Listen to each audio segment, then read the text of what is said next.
여기 물상 같은 경우는 뭐냐면 이게 이제 일간에 대한 설명도 되지만 사주에 기토가 있는 거를 다 요 모습으로 보시면 돼요. 아, 기토는 이러한 성향을 가지고 있다. 그러니까 연월일시에 어디에 있든지 이거는 요 모양을 갖고 있다고 보시면 되거든요. 자, 기토는 습한 토양이죠. 기토가 습토다. 왜 습토죠? 가을로 넘어가기 때문에. 네, 또 얘기해 보세요. 기토가 왜 습토인가? 왜 은토인가? 그리고 습기 젖은 나무 이렇게 얘기하잖아요.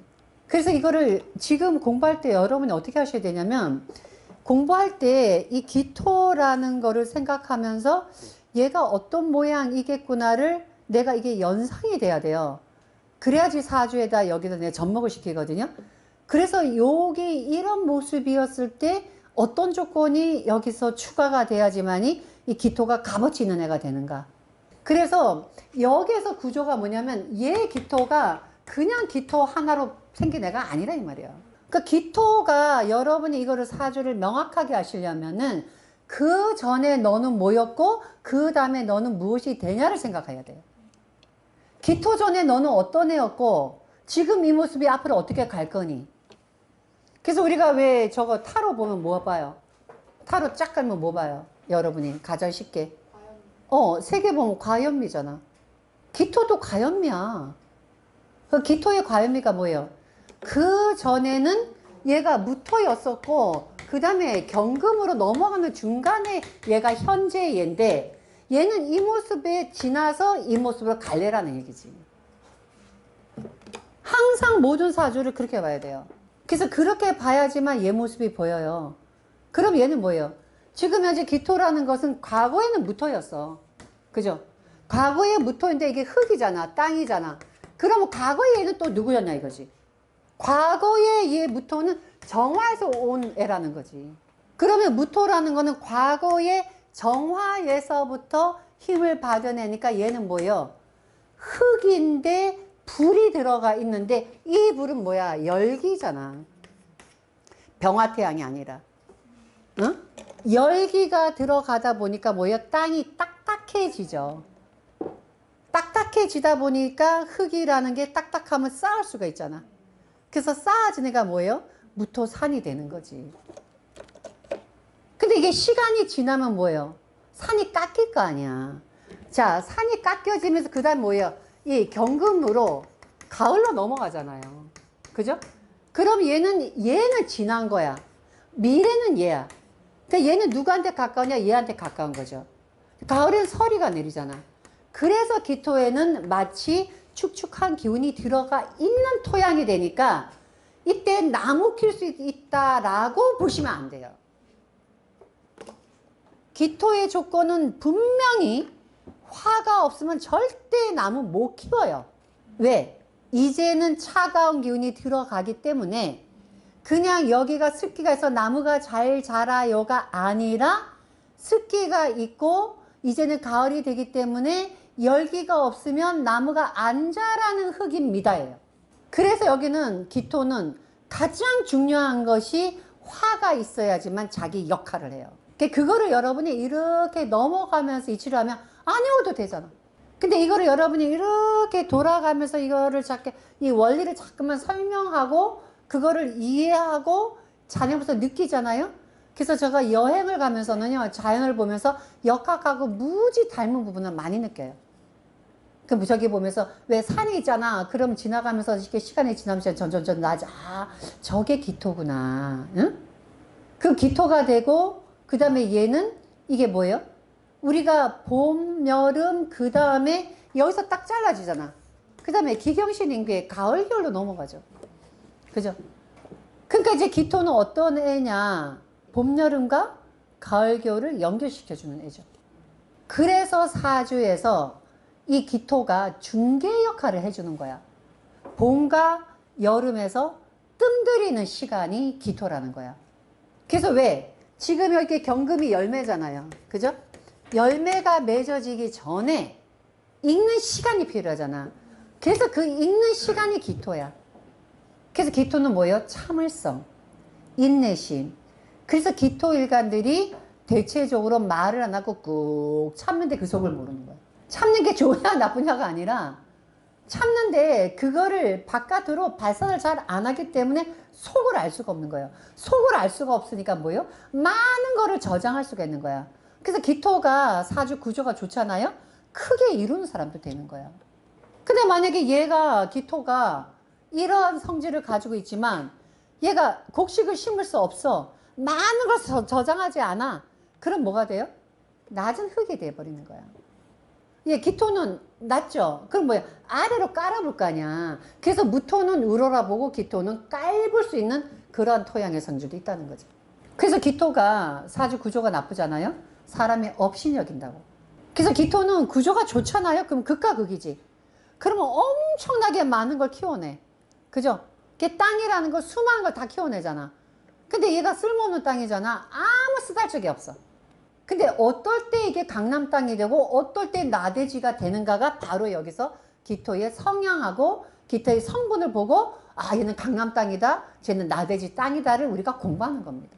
사주 구조가 좋지 않으면 이라고 설명할 때 여러분이 어떻게 설명을 들으시면 되냐면 자 우리가 사주를 풀려면 이렇게 보겠죠. 식신, 뭐 재성 이렇게 보겠죠. 자, 이거는 뭐예요? 사주를 가지고 마치 이렇게 계산적으로 풀어내는 거야. 그걸 자연으로 풀면 이게 딱 토의 모습인데 딱 느낌이 뭐야? 금이 많잖아. 물이 많고. 그럼 이 흙이 어떤 흙이겠냐고. 딱 오지 않아요? 흙인데 돌이 섞여 있어. 그죠? 거기다 물이 막 섞여 있어. 거기다가 나무를 심은 모습을 상상을 해보세요. 척박한. 왜 척박해? 돌도 있고. 돌도 있고. 너무 물이 많아서. 필요 없이 많아. 그래서 나무가 썩어 죽을 거야. 그치, 뿌리 내릴 수가 없지. 네. 그러니까 이 애는 뭐가 돼? 나쁜 사주. 나쁜 사주. 쓸모없는 사주지. 그죠? 그러니까 얘가 쓸모없는 사주가 되니 이 사주를 남이 보는 거야. 이게 남이 보는 내 모습이야. 그러니까 뭐요? 남이 볼 때 아이고 쟤는 차갈밭이야. 물만 많아. 그러니까 제대로 키울 수가 없어. 그러니 뭐야? 아 얘가 사람들이 볼 때 아이고 얘는 능력 없는 애구나. 하찮게 본다는 거지. 이러면 하찮은 사람이 되는 거야. 그런데 자 요런 구조를 갖고 있는 사주인데 똑같은 구조야. 근데 여기서요 이렇게 똑같은 구조인데 뭐가 달라졌어? 화가 하나 들어왔죠. 이 구조는 이렇게 볼 수 있죠. 지금 우리가 딱 봤을 때 얘 옆에는 전부 다 아까 조건하고 똑같아. 뭐가 달라졌어? 불이 나타난 것만 달라진 거예요. 그죠? 그래도 이 불이 뭐야? 초년에 있었잖아. 그죠? 그러니까 초년에는 그래도 불이 있어서 이때에 이 금을요. 우리가 이게 서리로 환상해서 보세요. 이게 열매라고 이거를 볼 때가 있고 금을. 그죠? 설이라고 볼 때도 있고 그 다음에 구름으로 볼 때도 있고 그래서 물상은요 그 상황에 맞게 해석을 해야 돼. 근데 여기서 이거를 열매라고 해석하면 해석하기가 어려워요. 그죠? 근데 이거를 가을의 설이라고 해석을 해버리면 가을의 서리가 내리고 있는데 비까지 내리고 있어. 여기서의 임수는 비가 오더라도 많이 오는 비잖아. 그죠? 개수는 살살살살 내리지만 임수는 막 비가 많이 와서 땅까지 젖은 물이 임수잖아요. 그러니까 가을인데 비까지 젖어가지고 막 이게 흙이 너무 차가운 흙인 거야. 그때 태양이 있어서 서리를 녹여준 거야. 그런데 뭐예요? 시간이 지나면 지날수록 계속해서 비가 많이 오네? 초년에는 네가 인간이 되었다가 시간이 지나면서 네가 망나니가 되는구나.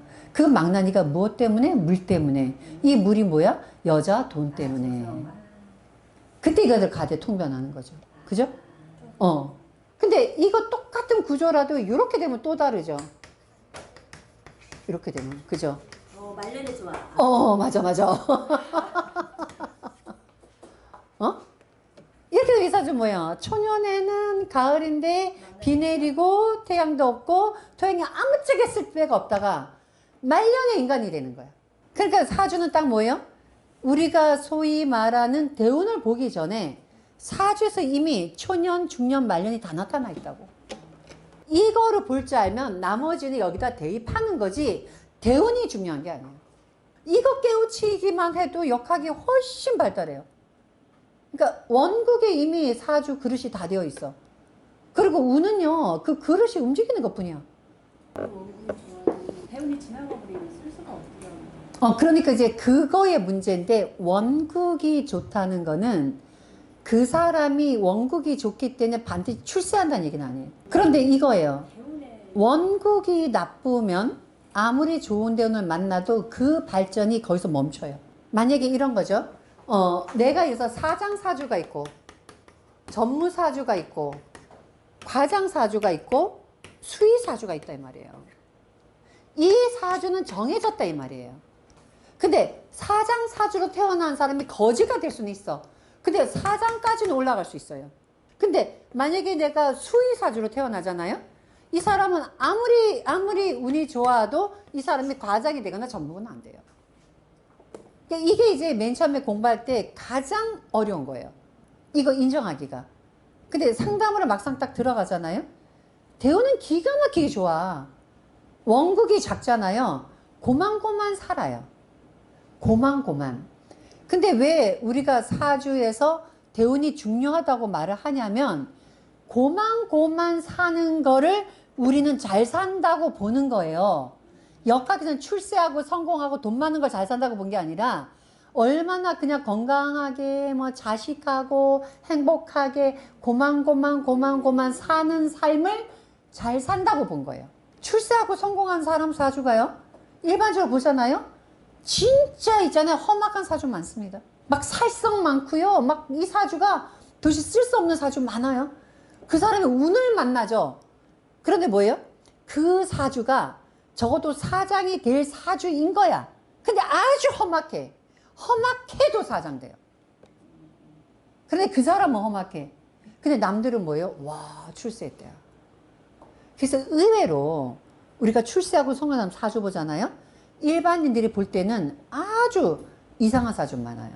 그래서 그 부분에서 원국의 사주가 있다는 거를, 그거를 깨우치는 순간에 사주 공부는 10년 당겨져요.